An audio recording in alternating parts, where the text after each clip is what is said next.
हरे कृष्णा। महाराज युधिष्ठिर ने पूछा, हे जनार्दन, पौष मास की कृष्ण एकादशी का क्या नाम है? उस दिन कौन कौन से देवता का पूजन किया जाता है और उसकी क्या विधि है? कृपया मुझे बतलाइए। तब भक्त वत्सल भगवान श्री कृष्ण कहने लगे कि हे धर्मराज, मैं तुम्हारे स्नेह के कारण तुमसे कहता हूँ कि एक व्रत एकादशी का है। इसके अतिरिक्त अधिक से अधिक दक्षिणा पाने वाले यज्ञ में भी प्रसन्न नहीं होता हूँ मैं, अतः इसे अत्यंत भक्ति और श्रद्धा के साथ युक्त होकर करना चाहिए। द्वादशी युक्त पौष माह की एकादशी का महात्म तुम एकाग्रचित होकर सुनो।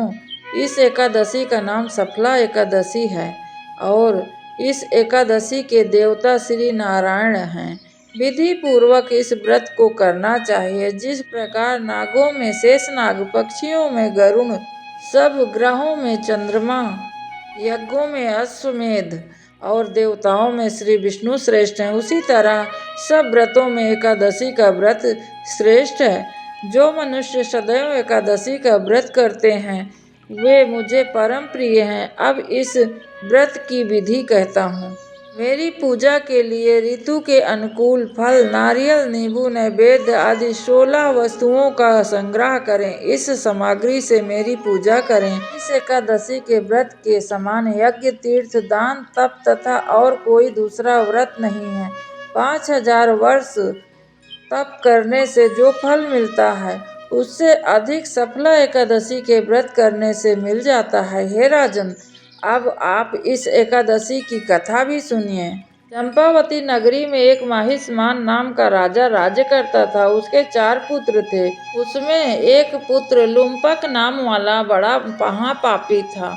वह पापी सदा पर स्त्री और दूसरे चित्त में ही लगा रहता था। बुरे कर्मों के कारण उसका सारा धन नष्ट कर दिया और सदैव ही देवता, ब्राह्मण, वैष्णव की निंदा किया करता था।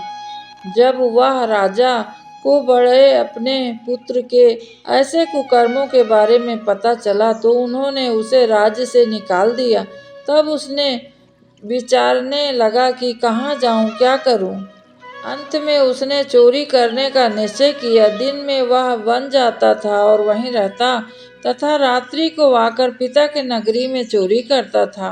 इस प्रकार प्रजा को बहुत तंग करने लगा। उसने मारने का कुकर्म करता था, बहुत तरीके से परेशान करता था। सारी नगरी भयभीत हो गई। वह वन में रहकर पशु आदि को भी मार डालता। नागरिक और राज्य के कर्मचारी उसको पकड़कर वह मारता और भय के बाद वो सब अपना दे देते। वन में एक दिन अति प्राचीन विशाल पीपल का वृक्ष था। लोग उसकी भगवान के समान पूजा किया करते थे। उसी वृक्ष के नीचे वह पापी लुम्पक रहा करता था। इस वन में लोग देवताओं की क्रीड़ा स्थली मानते थे। कुछ समय पश्चात पौष कृष्ण की दशमी के दिन वह वहाँ पर बैठा था। बहुत ठंड पड़ रही थी, इस कारण चलते सारी रात्रि सो नहीं सका। उसके हाथ पैर अकड़ गए। सूर्य उदय होते होते वो मूर्छित हो गया। दूसरे दिन एकादशी का मध्य सूर्य के समय वह उठकर गर्मी पाकर खड़ा हुआ और गिरता पड़ता भोजन की तलाश में निकल पड़ा और पशुओं को मारने में भी वो असमर्थ था, क्योंकि एक दिन उसे भूखा रहना पड़ा। उसके बाद में वहाँ गिरे हुए फल उठाकर वह लेकर आया और वहाँ पर पेड़ के नीचे बैठ गया और कहने लगा कि अब सूर्य अस्त हो चुके हैं। वृक्ष के नीचे फल रख कर कहने लगा कि अब भगवान आप ही इसको खा लो और आप ही तृप्त हो जाओ। रात्रि को दुख के कारण वह और नहीं सोया। उसके इस उपवास और जागरण के कारण अत्यंत प्रसन्न हो गए भगवान जी और उसके सारे पाप को नष्ट कर दिए। दूसरे दिन प्रातः काल एक अति सुंदर अनेक वस्तु लेकर वहां सजा हुआ घोड़ा आकर सामने खड़ा हो गया। उसी समय आकाशवाणी हुई कि हे राजन, श्री नारायण की कृपा से तेरे सारे पाप नष्ट हो गए हैं। अब तू अपने पिता के पास जाकर राज्य को प्राप्त कर।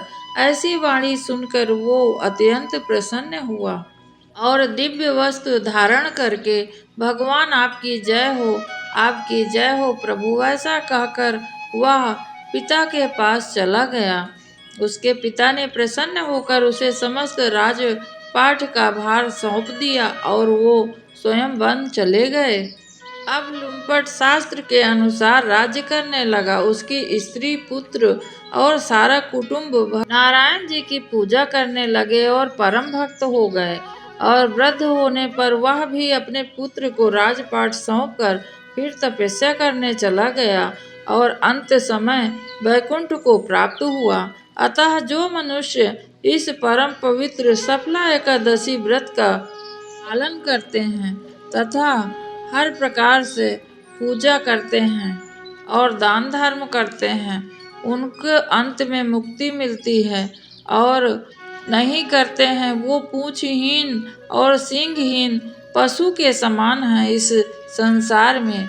इस सफला एकादशी के महात्म्य को जो पढ़ता है अथवा सुनता है और दूसरों को सुनाता है, वह इस भव सागर से निश्चय ही पार हो जाता है।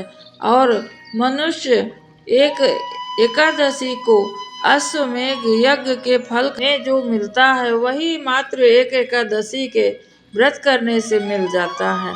आप सभी अपना समय ना गंवाइए और सफला एकादशी तथा साल की सभी एकादशियों का व्रत कीजिए तथा कथा सुनिए और इनका पूरा पालन करिए। आप सभी को एकादशी की बहुत बहुत ढेर सारी शुभकामनाएं तथा आप सभी पर भगवान प्रसन्न हों और अपना भक्ति प्राप्त कराएं आप सबको। आज के लिए बस इतना ही। हरे कृष्णा। ओम नमो भगवते वासुदेवाय नमः। यह मंत्र अवश्य आप लोग करें, माला कर रहे हैं यदि तो